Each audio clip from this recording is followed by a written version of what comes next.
Yep. And we're back. All right, cool, guys. So today what we're going to do is right here, what you see in front of you is the actual vendor agreement that I signed with my largest client just a couple days ago. I've replaced the client's name with PM so that I don't give away the client's name. But we're going to go through this entire agreement so you can get an idea what your property managers or realtors or insurance companies or any number of places that might be a business client of yours that's going to ask you to sign an agreement. This is what some of those might look like. So I just thought I'd show you one of mine as an example. We're going to go all the way through this thing. So buckle in. I'll talk as fast as I can. I'm also going to give you some insights into each of these. It's probably going to take about an hour or so. Here we go, guys. Number one, insurance. Vendor must provide a copy of its business liability insurance, comprehensive general liability insurance, and workers' compensation insurance policies and amounts satisfactory under state law. Such documentation must be provided to the property manager before any work can be assigned to the vendor. Vendor will be responsible for providing proof of insurance annually or whenever requested by the property manager. Pending vendor invoices will not be paid if all current insurance information and other required information is not provided to the property manager. So, have insurance, show them proof of the insurance. They reserve the right to not send you work and or not pay you until you provide them with proof of that insurance. Number two, taxes. Vendor must provide a valid tax ID number. It is understood that the vendor is an independent contractor. As such, the property manager shall not pay or withhold for contractor or contractor's employees state, federal, or local income tax, social security tax, workers' compensation insurance, or any other taxes or benefits. In other words, you're an independent business. They're just buying a service from you as an independent business. Same as you don't help pay for the taxes for your electrician when he comes. You just pay him whatever his bill is. They're also not going to be paying taxes on you. They're just going to purchase your services, and it's on you to take care of all these things that they listed that they're not paying for. Number three, vendor employees. Vendor verifies that no person in their employ working on any property for the property manager has ever been convicted of a felony offense related to burglary, theft, drugs, sex-related crimes, or acts of violence against another person or property. Don't send criminals to your tenants' homes. Number four, work orders. If, while at property, any additional repairs are needed, vendor must contact the property manager for approval prior to doing any additional work. Only repairs authorized by the property manager are to be completed.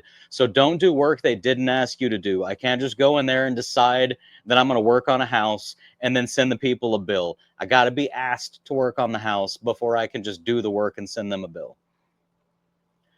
Before and after photos must be submitted upon work completion when applicable, and a requirement of being paid by the property manager. So you got to send pictures showing you did the work or they're not going to pay you.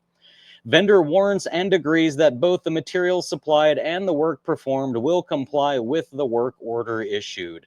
That seems like common sense to me. Number five, assignment of work orders to others. Vendor is hereby requested to confirm receipt of each work order received from the PM. I don't do that. They don't seem to mind. I'm just going to sign it and let that go. Unless the vendor is a licensed general contractor, it is agreed that no part of the work order will be assigned by the vendor to another vendor, subcontractor, or business without written permission from the PM. I don't have written permission, but I've been subbing out half of their work for a very long time. I'm just going to continue to do so. And if they find out and don't like it, they can choose to stop working with me. But again, I'm just going to sign this and send it back. But just know I've been doing it differently from this for 4 years now, and I'm not going to suddenly change the way I do business just because they got a new agreement. Number six, resident communications. For non-emergencies, vendors required to contact residents within 24 hours of receiving a work order to arrange for an appointment to make the repair. For emergencies, vendor is required to contact residents immediately upon receiving the work order. Vendor will advise the resident that the property manager has requested the work to be performed. So, regular work orders, contact them within 24 hours. Emergencies, right away. That's already my company policy, with or without it being in this agreement. If the resident denies the vendor access, will not call back, or vendor is unable to perform or complete the work order for whatever reason, the vendor agrees to contact the property manager immediately. Yeah, that makes sense. I'll let them know right away if I just can't do the work. Vendor will treat residents courteously and professionally. Vendor will not make comments about the repairs or the condition of the property to the residents. I think what they mean is vendor will not make negative comments about previous repairs or the condition of the property in general to the residents if and when those comments are negative. I don't think there's a problem with me saying, man, that's a really nice paint job you got there. They just don't want me talking crap about the property, which I understand. Vendor will not make any promises to residents about any future repairs unless vendor has already been approved to make said repairs. In the event a resident requests work outside of the authorized scope of work, the vendor will ask the resident to contact the property manager. Obviously, well, actually, no, I shouldn't say that. That's not obvious. But just FYI, when you're working for tenants, it's not their property. They're not paying you. They're not the client. They don't own the place. You only do work that your client, the person responsible for hiring and paying you, has asked you to do. So don't do the work if it's not within the scope of work that you've already been asked to do. If the vendor in any way feels threatened by the resident, the vendor should immediately leave the property and notify the property manager of the incident. Sounds fine with me. Number 7, behavior and appearance. Vendor represents the property manager when they are performing work at a property. Therefore, the vendor is expected to treat the residents in a professional and respectful manner. The vendor's appearance must be neat and clean. Vendor will be dressed appropriately and not wear clothing that conveys political messages or affiliations or offensive language or graphics. Vendor must refrain from offensive behavior and language and maintain a professional demeanor at all times when working for the property manager. All of that's pretty clear. Behave like a professional at the property. Next, no smoking, drinking, or eating at the property is allowed. I'm going to agree with the no smoking and probably the no eating, although I think it's fine to eat in your car, you know, if you're at your car, or if you're working on the roof or something, it's fine to take your lunch break, maybe on the roof with your sandwich. However, drinking, I drink coffee and water literally all day long. I'm never without it. I'm going to be drinking my coffee or my water at the tenant's property as well. That's just the way it is. If they find out and they don't like it, they can just stop sending me work, but I'm going to continue drinking while I'm working. And then finally, vendor agrees not to use the bathroom in occupied properties. You know, a lot of that's based on the tenant, but generally speaking, yeah, I'm not going to stink up their bathroom, so I'm not going to poop while I'm there. But if I need to pee and it's a nice tenant, I'm going to say, do you mind if I use your bathroom real quick? And they're going to say, yeah, and I'm going to use their bathroom, and nobody's ever going to think twice about it because it's just a person go and pee. I'm not going to drive 10 minutes down the road in a hot car to a convenience store, beg for the key to the dirty bathroom, use the dirty bathroom, return the key, and drive back in a hot car again. I'm not going to burn 25 minutes out of my day for a bathroom break. I'm going to ask the tenant politely. I'm going to pee. I'm going to make sure I don't leave a mess, wash my hands, and say thank you. That's all I'm going to do. So again, I'm going to sign the agreement, but I'm not necessarily going to abide by the agreement. Number 8, landlord communications. Vendor will treat landlords courteously and professionally. If the vendor is in communication with the landlord, all said communication will also be shared with the property manager. I don't agree with this. I will share what I consider to be pertinent information. I'm not going to necessarily share all information, just what I consider to be pertinent. If landlord requests deviation from the authorized scope of work, the vendor will immediately notify the property manager prior to proceeding. Probably not. I mean, I'm going to let them know at some point, but I may be letting them know in the invoice. I may be saying, by the way, the homeowner stopped by and said, hey, can you go ahead and fix that toilet too? So I fixed the toilet and here's the bill for that. I'm not going to over communicate every stupid little thing. However, if I'm supposed to do a little patch and paint in one bedroom and the homeowner shows up and says, I want you to paint the whole house, yeah, I'm going to call the property manager first. Again, use your discretion on this. Number 9, scheduling work. Work orders are to be performed in a timely, thorough, and efficient manner to the satisfaction of the property manager according to the work order, standards of workmanship, and acceptability of property manager and the owner of the property. Any work that does not meet the above requirements will be promptly corrected by the vendor at the vendor's expense, including the cost of labor and materials. I kind of do and kind of don't agree with this. In many circumstances, for a great client, if they're not happy with my work, I will go back and do something about that, and I'll do that for free. But if I have a client that's just being difficult and picky and just trying to exert some power over me or to demand perfection for a job that I didn't charge perfection for, then in that scenario, I may not return. But of course, they reserve the right to no longer work with me, and they reserve the right, if I sign this contract, to not pay me for that job that I'm refusing to return to, which is also okay, but I won't be working for them anymore if they're going to not pay me. Next, vendors should make all reasonable... Wait, did I read all of that? Yeah, I think I did. Vendors should make all reasonable attempts to schedule directly with the tenant and should, for vendor's own protection, only schedule work when resident is present and should not arrange for the resident to leave a key for the vendor's use. Vendor will never enter an occupied property without an occupant over the age of 18 present. I fully agree with all of this.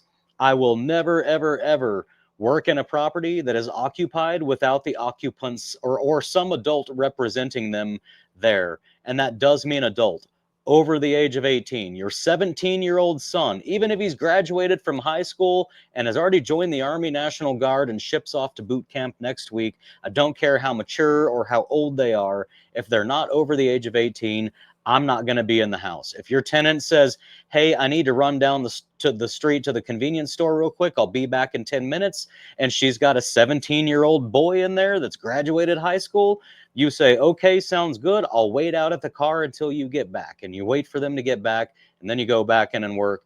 Do not work inside an occupied property. As they said, for your own protection, just don't be inside that occupied property without an adult present. Number 10, preventive maintenance and checking smoke detectors. While at the property, the vendor is requested to perform... Number 1, it says requested, so this isn't required. So we could just mark all this out and ignore it, but we'll go ahead and read it. Requested to inform the property manager of any preventive maintenance, safety issues, or other maintenance needed, such as roof leaks, water leaks, loose handrails, steps or railings, leaky faucets, faulty smoke detectors or carbon monoxide detectors. And additionally, all smoke detectors are to be visually checked each time the vendor is in the property. So here's what we're going to do about that. I don't check smoke detectors every time I'm in every property, and I'm not going to. If they ever ask me about it, I'm going to say, sorry, I haven't been doing that. That's never been a thing. And if they say, well, it's in the agreement and we really want you to do it, well, okay, that's fine. I'll start doing it, but I will start invoicing you for that separately. If I'm going to increase my workload by 15 minutes per work order, then I'm also going to increase my invoice by $25 per work order. So they will see an additional invoice or an additional line item on the invoice for that if they want me to do that at every single property. Vendor is required to report any possible issues at the property, such as drug use, hoarding, smoke, odor, or damage to the property. I'm not probably going to do that. Again, I'm going to use discretion. So I'm not going to report any possible issue. I'm going to report issues that I think need to be reported. And if I don't think, drug use, if I see a pipe and some weed on the back porch, that ain't none of my business, man. Now, if I see a 3-year-old kid crawling around a coffee table with a bunch of needles and cocaine on it, then I'm calling the cops. So somewhere in between is the spot where I think it's reasonable to report them to a property manager. But most of the time, as far as I'm concerned, whether you're renting or not, it's your own damn business. So if their dog is pissing on the floor and ruining the carpet, yeah, I'm going to tell them that the whole house smells of pee so bad that I can't breathe in there. But I'm not going to say, hey, they've got a dog and it seems like, blah, blah, blah, whatever little things happening. I'm not going to do that. I'm not a narc. So that's just not going to happen. Next, property manager considers its vendors to be experts in their field and many times will call upon the expertise to determine who is responsible for the damage and or the repair, the landlord or the resident. The vendor agrees to never express an opinion of who is responsible in front of a landlord or a resident. Well, the resident, the tenant, yeah, I'm not going to express that in front of the tenant. The tenant has nothing to do with anything here. They're just a renter. I'm working for the landlord, the property owner, the property manager, whatever you want to call them. I'm working for people above the tenant. I'm not working for the tenant. So, however, as far as the landlord, which I take to mean property owner, because that's who this is going to be 99 times out of 100. So if I'm talking to the landlord and they ask me, I'm going to answer the question. The house belongs to them. The invoice ultimately gets paid by them. So I'm going to just answer their questions. And again, if the property manager wants to not send me any more work because I talked to a landlord, to a property owner about their own property, so be it, you know, not a big deal. There's more clients out there, and there always will be. Number 11, job site care. Vendor will clean up before leaving the property, remove all scrap materials and trash, including any safety hazards. Of course, I assume they mean any trash and scrap materials caused by your work, not just any that are on the property.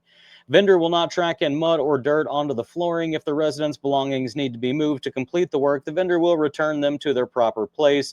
Vendor will not use the resident's restroom facilities. There's that again. Again, I'm going to use the restroom facilities if it's a nice tenant and it's going to save me 20, 25 minutes of driving down the road. I don't think that's a big deal. If they don't want to stop sending me work because of that, that'll be okay. Vendor will clean up after themselves around the impacted work area. That's just being professional. Number 12, utilities, lock boxes, and keys. Vendor agrees to conserve all utilities during work. In vacant units, vendor will leave the thermostat at 60 degrees during the winter months and 80 degrees during the summer months. Vendor will not adjust the thermostat if the property is occupied. Yeah, if people live there, I'm not touching the thermostat. If people don't live there, I'm going to set the thermostat to wherever I'm comfortable, and I'll set it back to where it was before I leave. I'm not going to do this thing right here. When leaving a property, vendor will confirm that windows and doors that the vendor may have opened are closed, locked, and secured, and the lights are turned off. Vendor agrees to keep all lockbox codes confidential. Additionally, vendor agrees to replace the keys in the lockboxes.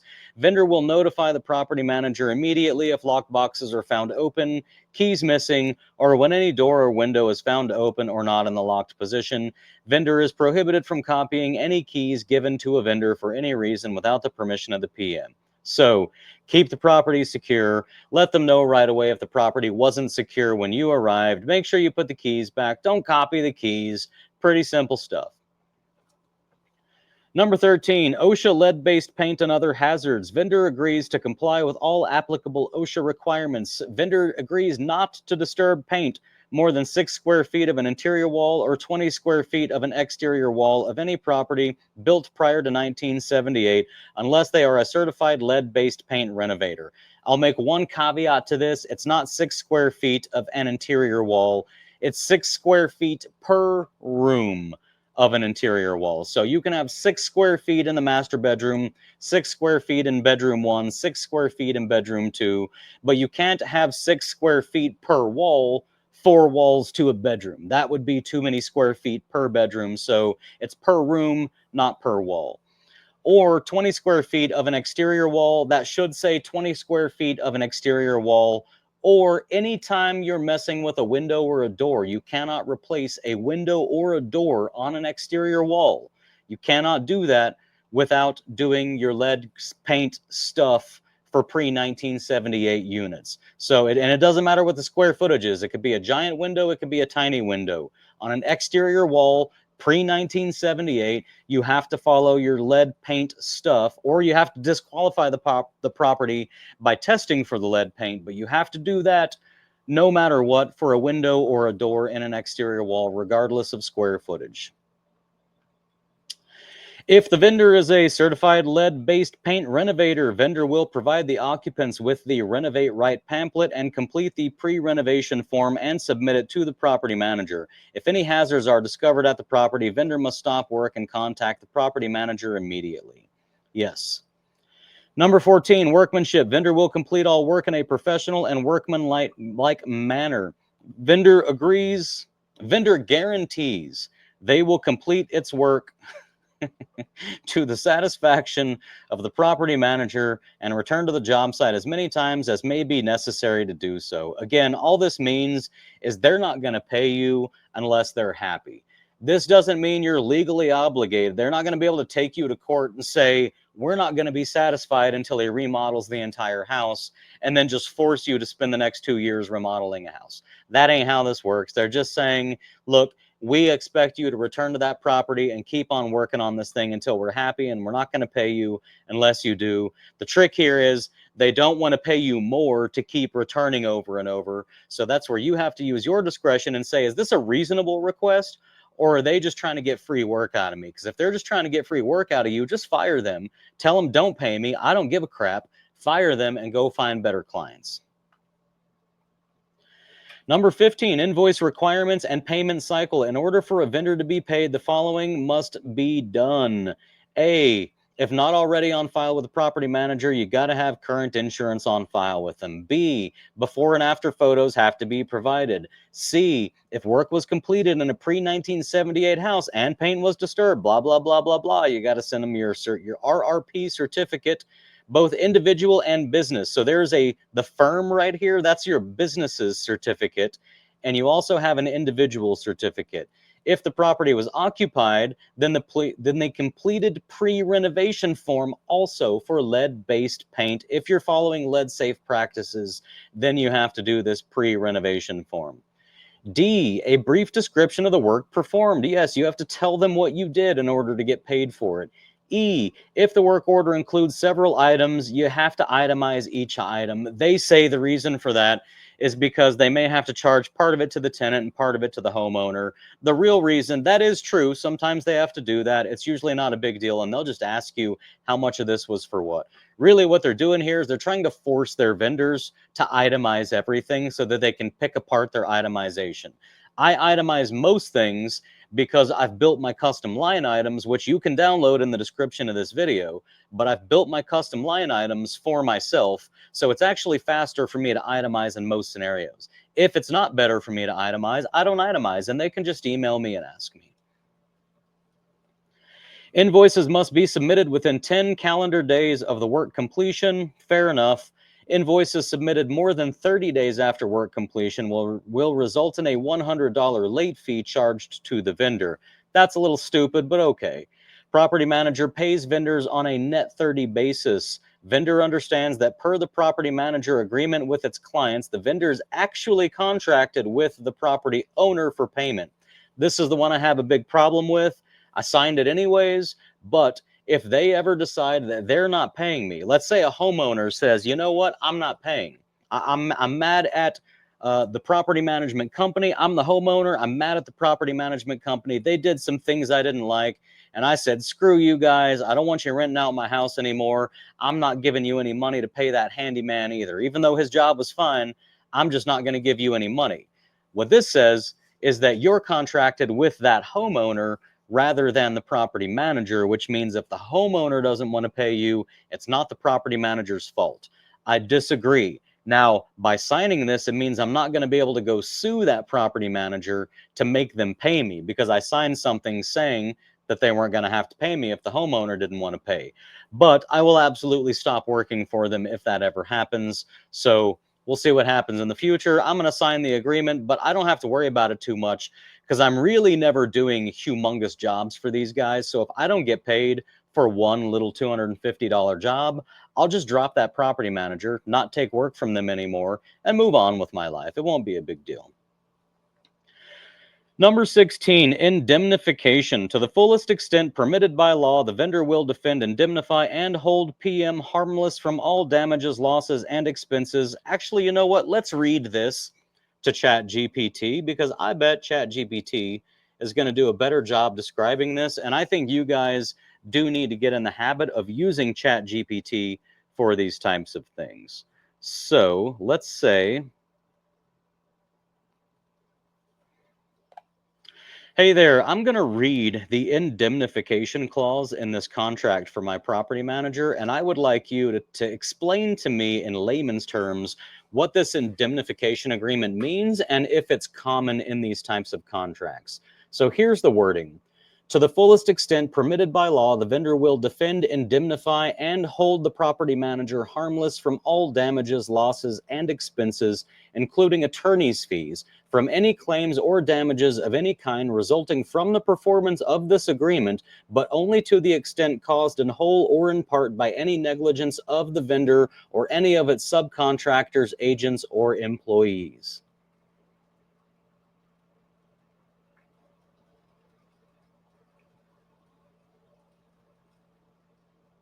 All right, here's the plain English version of that indemnification clause. It basically says that if something goes wrong and it's the vendor's fault, either fully or partly, you agree to cover any costs, losses, or legal fees that the property manager has to deal with because of it.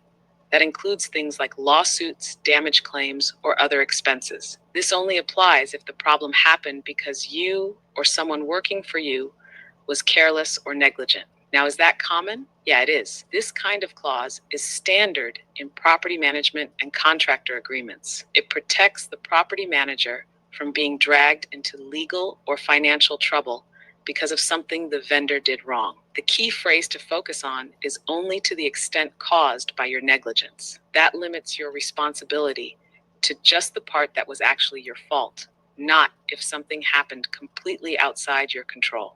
Want to go over a real-world example of how this might play out? No, thank you. I just wanted a brief explanation of that. Thank you. Okay, so there you go.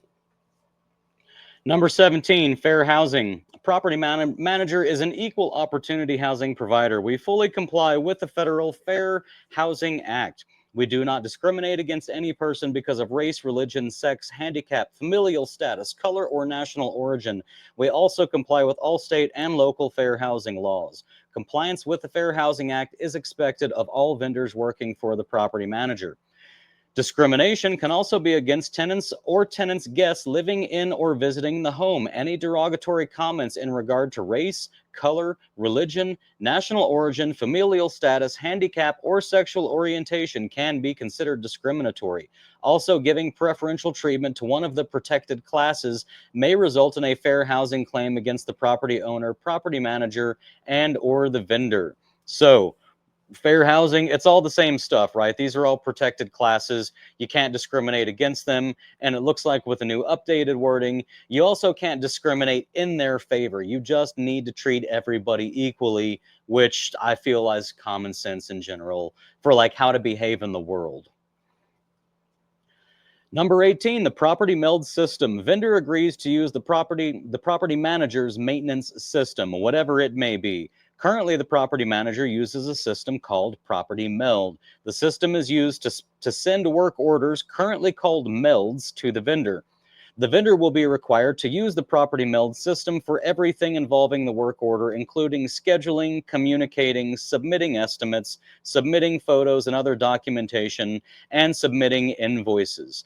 So whenever you're going to be doing this, they want me, for example, to use their software to run my business. I don't use their software to run my business. I use my software to run my business. So I interact with their software, import the information to my software, run my business with my software, and then export the end product back into their software. I've been doing it the way that I've been doing it forever and ever and ever. I don't use it for communicating with the tenant. I don't use their software for scheduling with the tenant. So I'm not going to change what I'm doing. But again, now that I've signed this, if they want to come back and say, we're not going to pay you for this job because you didn't use our software, or we're not going to send you any more work because you communicated with the tenant outside of our software, that's okay with me. That's a price I'm willing to pay. But that is what I'm agreeing to here, is I'm saying you don't have to pay me or continue sending me work if I don't do everything I signed here. And one of the things I sign says I'll use their software. I'm not really worried about it. I've been doing what I'm doing a long time. They like the way I do things. That's why they're still with me. But this is it, guys. The only last thing here is contacting them, and you don't have to see how to contact them because they're not your client. So we're all wrapped up here. If you guys have any questions, leave a comment. I always answer all my comments. You can also email me at bulletproofhandymanbusiness@gmail.com, and I will reply to every single email that I receive. As you can see on the screen, we have some upcoming events y'all can apply for. You also have June 10th. That's actually June 11th. I don't know why I put 10th, but June 11th is the deadline for the Jobber grants. You don't have to use Jobber. You don't have to get a free trial of Jobber. You don't even have to have a business to apply for a free $10,000 Jobber grant. I made a video showing you exactly how to answer their questions to maximize your chances of winning that grant. I highly suggest you watch the video, pull the video up on one screen, pull the grant up on the other, or just two different tabs, and just go back and forth and answer each question the way I tell you to answer it. Very good chance you can win. We had a winner from this channel last year. I'd love to do it 2 years in a row. I'm also just really competitive, and I want to win. I want to be the guy that got the most applications for the Jobber grants. There's no way I'm getting paid for it. The competition, you can get paid, but I'd be competing against people with millions of subscribers as opposed to my 33,000 subscribers. However, I do think we can beat out channels with hundreds of thousands of subscribers. In fact, we're coming very close to doing that already. So go apply for your Jobber grant. Sign up for these campouts and these cabin stays if you get a chance to do some of those. I'll be in Austin next week, or actually in just a few days, if y'all want to meet me in Austin in a few days. Otherwise, I love you guys. I hope you're out there killing it, and I will see y'all on the next one.